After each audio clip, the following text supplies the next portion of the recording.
పేరు Pushpamma, caste SC Madiga Christians. ఈ అమ్మాయి సెకండ్ మ్యాచ్ అమ్మాయి. ఈమె వయసు వచ్చేసి 36 సంవత్సరాలు. ఈ అమ్మాయికి పిల్లలు గిట్ట ఏం లేరు. భర్త భార్య విడిపోయారు.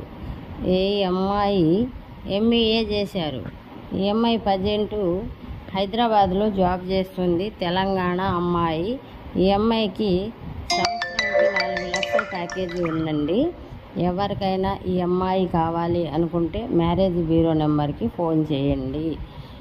ఇది కూడా 9 కాడ నుంచి సాయంత్రం 6 వరకే ఫోన్లో ఉంటుంది. కావాలనుకున్న వాళ్ళు మాత్రమే ఫోన్ చేయండి. పిచ్చి పిచ్చిగా ఫోను చేయరాదు. తర్వాత రిజిస్ట్రేషన్ కంపల్సరీ చేసుకోవాలి. రిజిస్ట్రేషన్ చేసుకునేటట్టయితేనే ఫోను చేయండి, లేకపోతే వద్దండి. మ్యాచెస్ కావాలి అనుకున్న వాళ్ళు అవసరం